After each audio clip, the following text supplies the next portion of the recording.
किस रूपल की वजह से हो रहा है।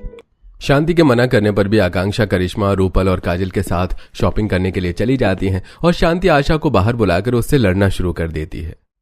अगर तुमसे अपनी बहू नहीं संभाली जा रही तो हमें बता दो, हम कुछ जुगाड़ कर लेंगे। मेरी बहू जो गाय जैसी सीधी थी, आज मेरे सामने मुंह चला रही थी। यहाँ तक कि मेरे मना करने के बाद भी वो तुम्हारी बहू के साथ बाजार गई है दिवाली की शॉपिंग करने। मैंने तो तुम्हें पहले ही बोला था, अपनी बहू को जितना बांध कर रखोगे वो उतना खुलने की कोशिश करेगी। अरे वो भी इंसान है, अगर अपनी पसंद की दिवाली मनाना चाहती है तो इसमें गलत ही क्या है। मेरी बहू पर उंगली उठाने की जरूरत नहीं है। अपनी बहू को खुद काबू में रखना सीखो, वरना एक दिन तुम्हारे घर की इज्जत ऐसे ही रोड पर आ जाएगी। आशा बहन कहे तो बिल्कुल सही रही हो, लोग खुद ही बहू संभाल नहीं पाते और इल्जाम दूसरों पर लगाते हैं। आशा और अपनी बाकी पड़ोसी की बात सुनकर शांति मुंह बनाकर अपने घर में जाती है तो वहीं दोनों बहू और दिवाली की शॉपिंग करती हैं। मैंने शादी से पहले ही सोच लिया था कि शादी के बाद मैं ऐसे ही डिजाइनर ड्रेस पहनूंगी, पर माँ जी हमेशा मुझे अपनी पसंद की लाल पीली चटक कलर की साड़ी पहनाती थी, जो मुझे बिल्कुल भी पसंद नहीं है। अरे वो आकांक्षा, अब तो तुम बोलना सीख गई हो। तुमने बिल्कुल सही फैसला लिया। देखना धीरे धीरे तुम्हारी सास की भी सोच बदल जाएगी। अरे बेटा, इंसान को जो पसंद हो वही करना चाहिए, और ये ड्रेस तुम पर बहुत अच्छी लगेगी। भाभी, माँ के लिए आपने ये साड़ी पसंद करी थी ना, पैक करवा लेते हैं।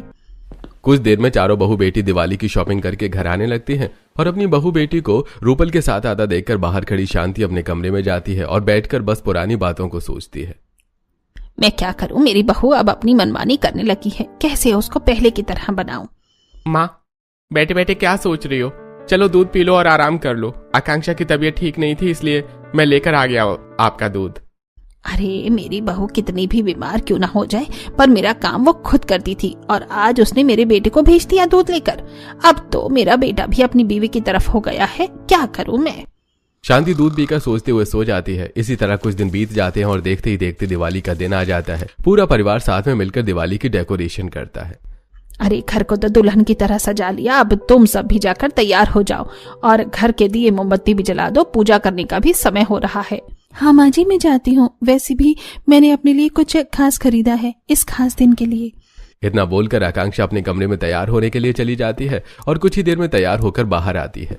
और जब शांति अपनी बहू को पीछे से देखती है तो खुद से कहती है, मैं तो बेकार ही डर रही थी कि मेरी बहू मुझे आशा की लव मैरिज वाली बहू जैसी हो गई है। मेरी बहू ने तो लहंगा पहना है, कोई बात नहीं, मेरी पसंद का ना सही पर खुद की पसंद का भी अच्छा पहना है। अपनी बहू की ड्रेस देखकर शांति को अच्छा लगता है और वो थाल में कुछ दिए जलाकर अपनी बहू के पास आती है और जब वो उसके आगे से ड्रेस देखती है तो उसके हाथों से थाल छूट जाती है। हाय दैया, कल मुही करम जली, ये क्या पहन रखा है। कपड़ों के साथ मेरी इज्जत भी उतारना चाहती है।